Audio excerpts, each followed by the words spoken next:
നമസ്കാരം. Raf talk ഫുട്ബോളിലേക്ക് എവർക്കും സ്വാഗതം.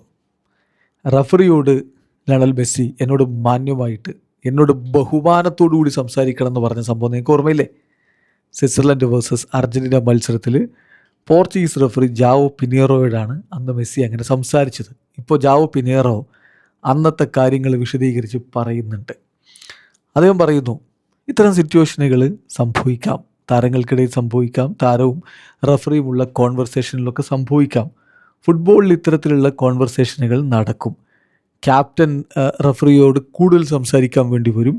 പുതിയ റൂൾ അങ്ങനെയാണല്ലോ, റഫറിയോട് ക്യാപ്റ്റന് കൂടുതൽ സംസാരിക്കാം എന്നാണല്ലോ. അപ്പോൾ അതാണ് അവിടെ സംഭവിച്ചിട്ടുള്ളത്.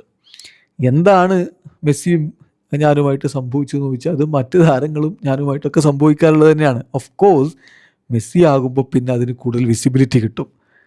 പക്ഷേ അത് നാച്ചുറലി ഫുട്ബോളിൽ സംഭവിക്കാറുള്ള കാര്യം തന്നെയാണ്. റഫറീസ് പ്ലേയേഴ്സിനോട് സംസാരിക്കും, പ്ലേയേഴ്സ് റഫറിനോട് സംസാരിക്കും.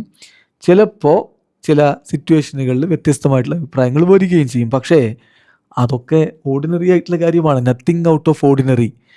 ഇപ്പോൾ അത് മെസ്സിയോ അല്ലെങ്കിൽ ക്രിസ്ത്യാനോ ആണെന്ന് വെച്ചാൽ ഇത്തരം സംസാരങ്ങൾ ഉണ്ടാകുമ്പോൾ അത് മെസ്സിയോ ക്രിസ്ത്യാനോ ആകുമ്പോൾ ആ സിറ്റുവേഷൻ കൂടുതൽ ആളുകൾ ശ്രദ്ധിക്കും, അതിനെക്കുറിച്ച് സംസാരിക്കും, വ്യത്യസ്തമായിട്ട് സംസാരിക്കും. പക്ഷേ അത് പെർഫെക്റ്റ്ലി നോർമലാണ്. നമ്മൾ മനസ്സിലാക്കണം, ഇത്തരം കോൺവെർസേഷൻസ് ശരിക്കും പറഞ്ഞാൽ ഹെൽത്തിയാണ്.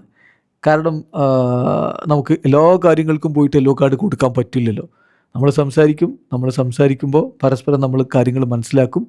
അതൊരു സ്പെസിഫിക് ഇൻസിഡൻ്റ് ആ കളിയിൽ സംഭവിച്ചതാണ്, ഞങ്ങളതിൽ നിന്ന് പിന്നീട് മൂവ് ഓൺ ചെയ്തു എന്നാണിപ്പോൾ റഫറി ആ വിഷയത്തിൽ പറഞ്ഞിരിക്കുന്നത്. ചുരുക്കത്തിൽ അന്ന് തന്നോട് മെസ്സി അങ്ങനെ എന്നോട് ബഹുമാനത്തിൽ സംസാരിക്കുക, എന്നോട് എങ്ങനെ സംസാരിക്കരുത് എന്ന് പറഞ്ഞൊക്കെ നോർമൽ സംഭവമാണ്, അങ്ങനെ കളിക്കളത്തിലൊക്കെ ഉണ്ടാവാറുണ്ട്. പക്ഷേ മെസ്സിയോ ക്രിസ്ത്യാനോയോ ഒക്കെയാണ് ഇത്തരം സംഭവങ്ങൾ ഉൾപ്പെടുമ്പോൾ അത് വലിയ വാർത്തയാകും. അതിനപ്പുറത്തേക്ക് ഇതിൽ കാര്യമൊന്നുമില്ല എന്നാണ് റഫറിയുടെ അഭിപ്രായം. വീഡിയോ അവസാനിക്കുന്നു. ഫുട്ബോൾ ലോകത്തെ കൂടുതൽ വിശേഷങ്ങളുമായി റാഫ് ടോക്സ് എത്താം.